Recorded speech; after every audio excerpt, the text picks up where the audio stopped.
Hello viewers, welcome to tips mathematics. So இந்த கிளாஸில் என்ன பார்க்க போகிறோம் தெரிஞ்சிங்கன்னா, யூனிட் 8ல் 2024 கேட்கப்பட்ட கேள்விகள் தாங்க நம்ம பார்க்க போகிறோம். ஸோ ஆல்ரெடி ஒரு 10 கொஷின்ஸ் நம்ம பார்த்துருக்கோம். ஸோ இது அடுத்த கிளாஸுங்க, செகண்ட் கிளாஸ். இதில் ஒரு 10 கொஷின் பார்த்தோன்னா மொத்தம் 20 கொஷின்.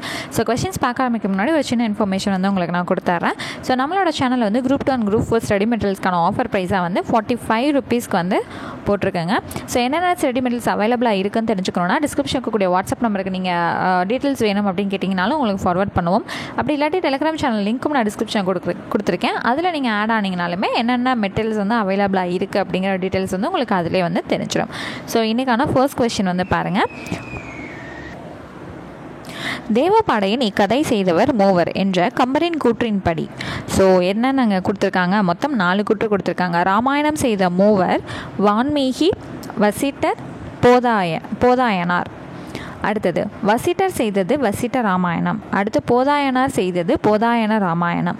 அடுத்து 4வது கூற்று என்ன கொடுத்துருக்காங்க, வியாசரும் ஒரு ராமாயணம் செய்துள்ளார், அது அத்தியாத்ம ராமாயணம் என்று கூறுவரும் உலர். ஓகேங்க, இப்போ என்னங்க, மொத்தம் 4 கூற்று பார்த்தோமா. இந்த 4 கூற்றுமே நமக்கு என்னது தாங்க, கரெக்டு தான். ஓகேங்களா, அப்போ என்ன வரும், ஆப்ஷன் பியில் இருக்கக்கூடிய 1, 2, 3, 4 ஆகிய அனைத்தும் சரியானது அப்படிங்கிறதான் நமக்கு வரும்.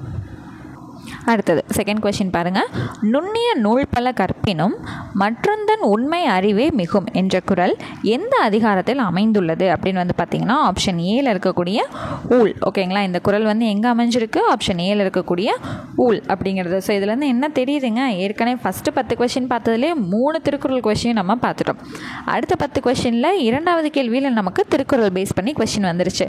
ஸோ மேக்ஸிமம் திருக்குறள் எல்லாருமே அவாய்ட் பண்ணுவீங்க. அந்த மாதிரி அவாய்ட் பண்ண மாதிரி நீங்கள் திருக்குறளை மக்கப் பண்ணணும்லாம் அவசியம் இல்லைங்க. ஸோ அந்த அதிகாரம் என்ன, அந்த அதிகாரத்தில் என்னென்ன குறள் இருக்குன்னு ஒரு 10-15 தடவை ரீட் அவுட் மட்டும் பண்ணுங்கள்.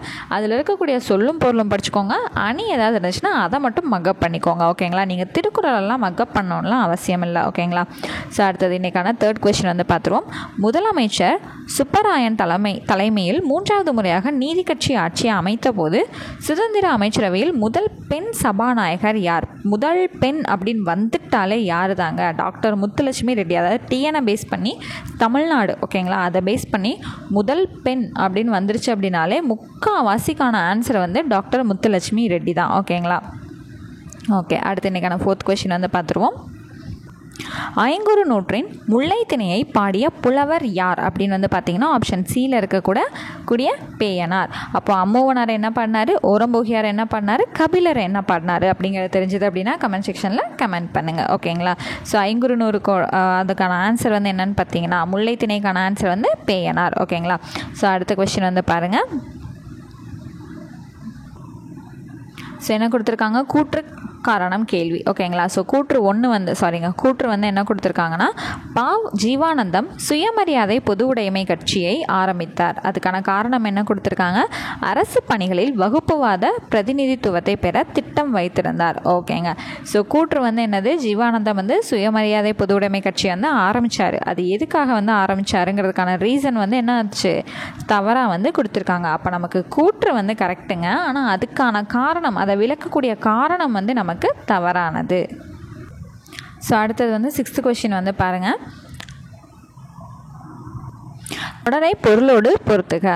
ஸோ முந்தை இருந்த நட்டோர் கொடுப்பின் நஞ்சும் உண்பர். ஸோ இந்த கேள்விக்கான ஆன்சர் என்னதுங்க, ஆப்ஷன் 3யில் இருக்கக்கூடிய நனி நாகரிகர். ஓகேங்களா. அடுத்தது நீரின்றமையா உலகம் போல. ஸோ இது எது கூடங்க பொருந்தும், காதல். அடுத்தது அள்ளிலாயினும் விருந்துவரின் உவக்கும். ஸோ இது எது கூட பொருந்தும்னு பார்த்தீங்கன்னா, கற்பின் மெல்லியல். அடுத்தது சாதல் அஞ்சேன் அஞ்சுவன் சாவில். ஸோ இது பிரிவு அச்சம். ஸோ இதுக்கான ஆன்சர்ஸ் இப்போ ரீரைட் பண்ணுவோமா.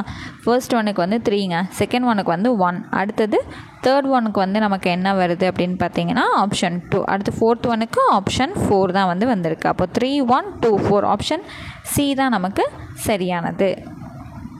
ஸோ அடுத்தது இன்றைக்கான 7th கொஸ்டின் போயிடலாம். ஸோ என்ன கொடுத்துருக்காங்க, பாடலை படித்துவிட்டு பொருத்தமான விடையை தேர்வு செய்க. ஸோ என்ன கொடுத்துருக்காங்க, வள்ளுவர் செய் திருக்குறளை மறவர நன்கு உணர்ந்தோர்கள் உள்ளுவரோ மனுவாதி ஒரு குலத்துக்கொரு நீதி. இந்த பாடலை பாடியவர் பே. சுந்தரனார். அடுத்தது, எல்லா சாதியினருக்கும் பொதுநூல் திருக்குறள் மனுநீதி எல்லா சாதிக்கும் பொதுவானதில்லை. அடுத்தது, பிறப்புக்கும் எல்லா உயிருக்கும் என்ற குறளோடு இந்த பாடல் வரி பொருத்தமுடையது. ஸோ அடுத்தது பார்த்திங்கன்னா, இந்த பாடல் மனோன்மணியம் என்னும் நாடக நூலில் இடம்பெற்றுள்ளது. ஸோ இந்த பாடல் வரிக்கான 4 கூற்றுமே நமக்கு சரியானதுங்க. அப்போ 1, 2, 3, 4 அனைத்தும் சரிங்கிறது ஆப்ஷன் எங்கே இருக்குன்னு பார்த்தோன்னா ஆப்ஷன் சியில் வந்து இடம்பெற்றிருக்கு. ஸோ அடுத்தது, இன்றைக்கான 8th கொஸ்டின் வந்து பார்த்துருவோம். ஸோ கூற்று வந்து பாருங்கள், மந்தினி ஞாலத்து வாழ்வோருக்கு எல்லாம் உண்டிக் கொடுத்தோர் உயிர் கொடுத்தோரே என்றுரைக்கும் காப்பியம் எது அப்படின்னு பார்த்தீங்கன்னா மணிமேகலைங்க. ஓகேங்களா? ஸோ நெக்ஸ்ட் கொஸ்டின் வந்து போயிடலாம். கற்பூரம் நாருமோ கமலப்பூ நாருமோ திருப்பவள செவ்வாய்தான் தித்தித்திருக்குமோ என்று பாடியவர் யார் அப்படின்னு வந்து பார்த்தீங்கன்னா ஆப்ஷன் டியில் இருக்கக்கூடிய ஆண்டாள். அவ்வளோதாங்க.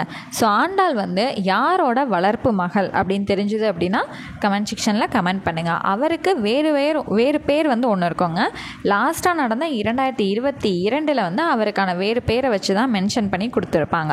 ஓகேங்களா? ஸோ அதனால தான் உங்களுக்கு கேட்குறேன், ஆண்டாள் வந்து யாரோட வளர்ப்பு மகள், அவங்களோட தந்தைக்கு வந்து வேறு பேர் ஒன்று இருக்கும், அது வந்து என்னன்னு தெரிஞ்சதுன்னா ரெண்டையுமே வந்து கமெண்ட் செக்ஷனில் கமெண்ட் பண்ணுங்கள். ஸோ இன்றைக்கான லாஸ்ட் கொஸ்டினுங்க, தந்தை மகர் காற்றும் நன்றி என திருக்குறள் எதனை குறிப்பிடுகிறது? ஸோ தந்தை வந்து மகர் காற்றும் நன்றிங்கிறது என்னதுங்க? இது வந்து ஸ்கூல் புக்கில் இடம்பெற்றிருக்காங்க. அவையத்து முந்தி இருப்ப செய்தல். ஸோ என்னது? அவையத்து முந்தி இருப்ப செய்தல். ஸோ இன்றைக்கான 10 கொஸ்டின்ஸ் வந்து பார்த்துட்டோம். ஸோ ஆல்ரெடி நான் உங்கள்கிட்ட வீடியோட ஸ்டார்டிங்லேயே சொன்னது போல தான், எந்த பிடிஎஃப் நீங்கள் பர்ச்சேஸ் பண்ணுறீங்க அப்படின்னாலுமே 45 ருபீஸுங்க. 45 ருபீஸை விட பிலோவும் நமக்கு வந்து ஆஃபர்ஸ் வந்து இருக்குது. ஸோ ஆஃபர்ஸ் வந்து என்னென்ன இருக்குது, எந்தெந்த பிடிஎஃப்க்கு என்னென்ன ஆஃபர் அப்படிங்கிறத கேட்டு தெரிஞ்சுட்டு நீங்கள் பர்ச்சேஸ் பண்ணி வச்சு படிச்சுக்கலாம். ஸோ குரூப் 4க்கு மட்டும்தான் கிடையாது, அப்கமிங் குரூப் 2 வந்து நமக்கு வரப்போகுது. ஸோ அதுக்கும் வந்து உங்களுக்கு ரொம்பவே யூஸ்ஃபுல்லாக இருக்குங்க. ரெண்டுத்துக்குமே ஒரே சிலபஸ் தானேங்க. அதில் இருக்கக்கூடிய ப்ரிலிம்ஸுக்கும் குரூப் 4க்கும் வந்து எக்ஸாக்டாக நமக்கு ஒரே சிலபஸ் தான். ஸோ ஒரே ஸ்டடி மெட்டீரியல் வந்து ரெண்டுத்துக்குமே பக்காவாக யூஸ்ஃபுல்லாக வந்து இருக்கும். ஸோ இந்த ஆஃபர் வந்து லிமிட்டட் பீரியட் தான், தாராளமாக யூஸ் பண்ணிக்கோங்க. ஸோ வந்து ஆல்ரெடி 59க்கு கொடுத்துட்ருந்தோம். ஸோ அந்த 59லேருந்து ரெடியூஸ் பண்ணி 45க்கு வந்து இப்போ நம்ம கொடுத்துட்ருக்கோம். ஸோ வேணுங்கிறவங்க டிஸ்கிரிப்ஷன் இருக்கக்கூடிய வாட்ஸ்அப் நம்பருக்கு நீங்கள் காண்டாக்ட் பண்ணி எந்தெந்த பிடிஎஃப் என்னென்ன ஆஃபர்னு நீங்கள் கேட்டுக்கலாம். இல்லை டெலகிராம் சேனலில் பார்த்தீங்கனாலுமே உங்களுக்கு ஆஃபர்ஸ் வந்து தெரியும். ஸோ நெக்ஸ்ட் கிளாஸில் மீட் பண்ணுறேன். தேங்க்யூ.